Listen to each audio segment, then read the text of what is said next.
শীতের মুখে ফের ঘূর্ণিঝড়ের আশঙ্কা।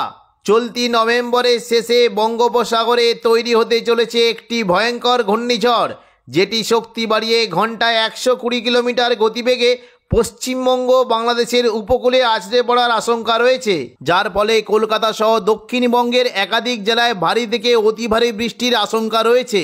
এই ঘূর্ণিঝড়ের ফলে বাংলার কোন কোন জেলায় বৃষ্টির সম্ভাবনা রয়েছে বিস্তারিত জানিয়ে দেব এই খবরে।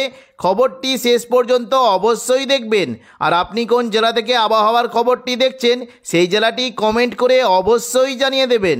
আগামী 24শে নভেম্বর সোমবার নাগাদ দক্ষিণ পূর্ব বঙ্গোপসাগরে একটি ঘূর্ণাবর্ত তৈরি হওয়ার সম্ভাবনা রয়েছে, যেটি ক্রমশ ঘনীভূত হয়ে মঙ্গলবার 25 তারিখ নাগাদ এটি মধ্য বঙ্গোপসাগরে গভীর নিম্নচাপে পরিণত হতে পারে।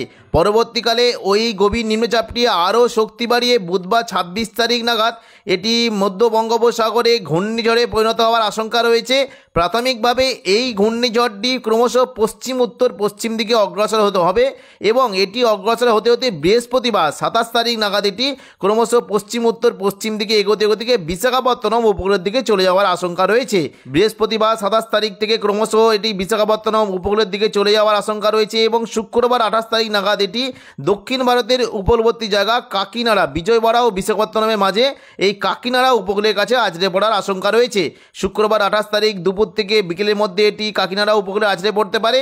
তবে এর ফলে শুধুমাত্র বিশাখাপত্তনম বা উড়িষ্যাই নয়, এর পাশাপাশি দক্ষিণবঙ্গের পশ্চিম দিকেরও উপকূলবর্তী জায়গাগুলিতে প্রচণ্ড পরিমাণে বৃষ্টি হতে পারে।